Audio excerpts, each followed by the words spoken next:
नमस्कार, recipes bye जयूमध्ये आपले स्वागत आहे। आज आपण करणार आहोत पौष्टिक असे मखाने आणि ड्रायफ्रूट घालून लाडू। यासाठी मी इथे 200 ग्रॅम मखाने घेतलेत। ते आता आपण कुरकुरीत होईपर्यंत कोरडेच भाजून घेऊया।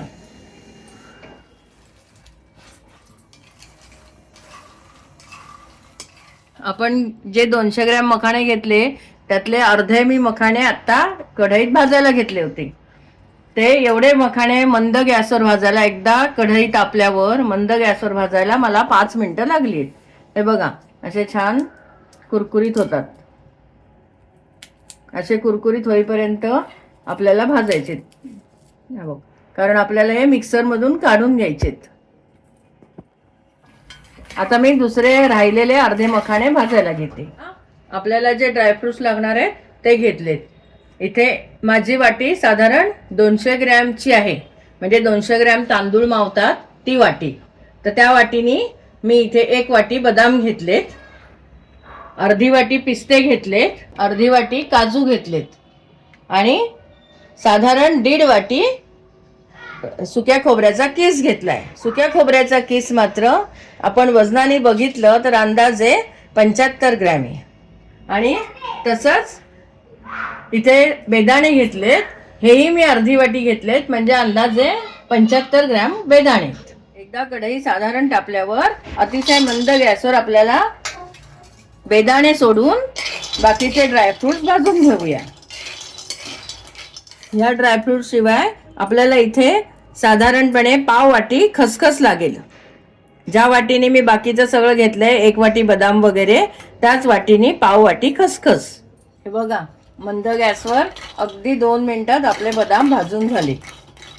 आता मी हे उतरवते। काजू भाजून घेऊया। हे बघा, आपले काजू पण अगदी 2 मिनिटच मंद गॅसवर भाजले, तेही काढून घेते। आपले पिस्ते पण 2 मिनिटात भाजून झाले, तेही काढून घेते। 2 मिनिटं आपण ही खसखस भाजून, सगळं आपल्याला मंद गॅसवरच भाजायचंय। खसखसही भाजून झाली आहे, अगदी 1.5 ते 2 मिनिटं भाजली आहे, ती काढून घेते। गॅसवर खोबरं लालसर होईपर्यंत भाजून घेऊया। हे बघा, साधारण 3 ते 4 मिनिटात अगदी मंद गॅसवर आपलं खोबरं छान लालसर भाजून झालंय। तर आता मी गॅस बंद करते। साधारणपणे 1 ते 1.5 टीस्पून आपण साजूक तूप घालूया आणि बेदाणे परतून घेऊया। हे बेदाणे मात्र आपल्याला वाटायचे नाहीयेत। हे बघा, आपले बेदाणे किती छान फुलून आलेत। तर आता मी गॅस बंद करते। आपण हे मखाणे आणि बेदाणे सोडून बाकीचे म्हणजे काजू, बदाम आणि पिस्ते वाटून घेऊया। आपापल्या आवडीप्रमाणे बारीक किंवा जाडसर वाटावे, पण मखाने मात्र आपल्याला बारीकच वाटायचे। ते मी आता वाटून घेते। थंडही झालेत, आता थोडे थोडे मखाने घालून आपण बारीक वाटून घेऊया। हे बघा, छान पावडर झाली आपली। तर आता आपण अशीच सगळ्या मखाण्यांची पावडर करून घेऊया। तर आपण या ड्रायफ्रुट्सची पावडर करून घेऊया। मी इथे भरड वाटून घेणार आहे, तुम्हाला तुमच्या आवडीप्रमाणे थोडंसं जाडसर किंवा बारीक वाटावं। मी या पद्धतीने बदामाची पावडर केली आहे, पण काही काही बदाम अख्खेच राहिलेत। तर हे पुढच्या घाण्यात काजू बरोबर वगैरे वाटू शकतो किंवा थोडेसे खलबत्त्याने कुटून घ्यायचे, पण पावडर पण मी अशी जरी भरडच केली आहे। हे बघा, आता याच पद्धतीने मी काजू आणि पिस्त्याची पावडर करून घेते। या मखाण्यांमध्ये आपण काजू पावडर घालूया, ही बदामाची, हे पिस्त्याची पावडर आणि खसखस मी अशीच भाजलेलीच घालते, वाटली नाहीये खसखस। हे आपण परतून घेतलेले तुपावर बेदाणे आणि हे जे खोबरे ते आपण असंच हाताने कुस्करून घालायचे।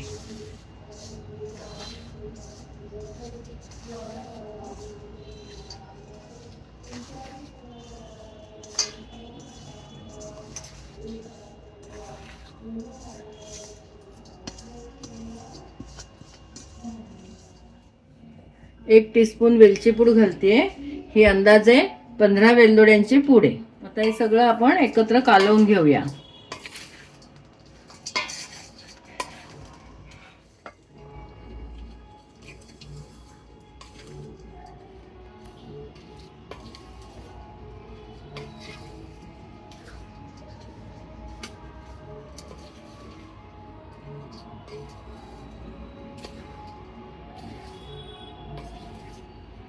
हे आपलं छान मिक्स करून झालंय. आता आपण गुळाचा पाक करूया. इथे मी 4 टेबलस्पून तूप घातले. त्यात आपण ज्या वाटीचं प्रमाण सांगितलं ना, मी ज्या वाटीने मी बदाम वगैरे घेतले त्याच वाटीने मी 3 वाट्या गुळ घेतलाय. म्हणजेच अंदाजे 550 ते 600 ग्रॅम गुळ आहे. आता यात मी साधारण पाऊण वाटी पाणी घालते. याच वाटीने 3 वाट्या गुळ आहे.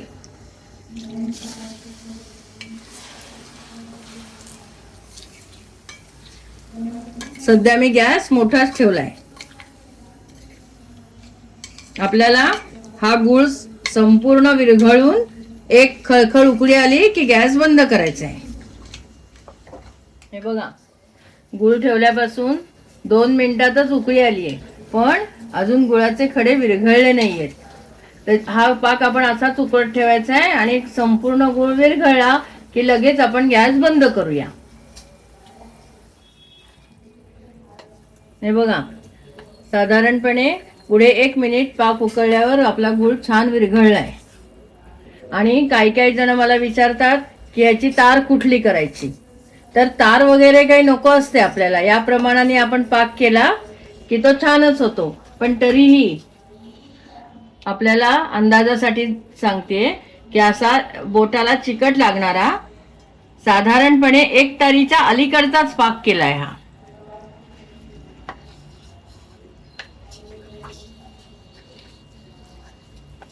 म्हणजे अजून जर पाक उकळला थोडासा तर 1 तारी पाक होईल. त्याच्या आधीच आपण पाक साधारण चिकट झाल्यावर गॅस बंद केलाय. आता आपण यात हे मिश्रण घालूया.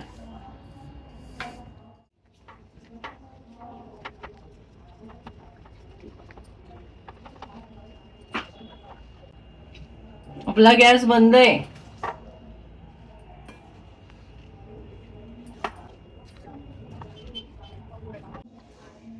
आपलं मिश्रण छान एकजीव झालंय.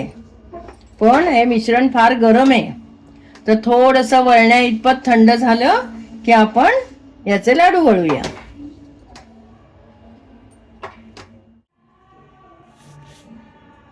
आपण मिश्रण पाकात घातल्यापासून 5 मिनिटं झाली आहेत.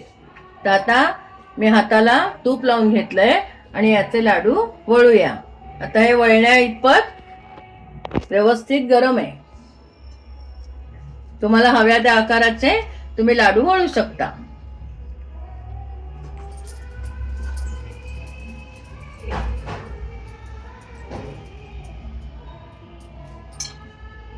हे बघा, वाह, दिसतोय तर छान एकदम. हो, तसे तुम्हाला खूप फाईन हवे असेल तर आपण फाईनही करू शकतो, पण असे छान वाटतात ना. हे बघा, मस्त एकदम. या पद्धतीने मी सगळे लाडू वळून घेते. आपले मखाणे आणि ड्रायफ्रुट्सचे लाडू तयार आहेत. आपण घेतलेल्या साहित्यात दाखवलेल्या आकाराचे अंदाजे 40 लाडू होतात. हे लाडू आपण मिश्रण गरम असतानाच पटापट वळावे लागतात.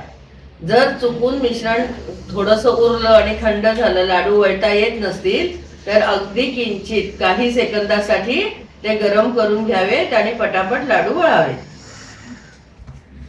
अक्षय, खाऊन वगैरे लाडू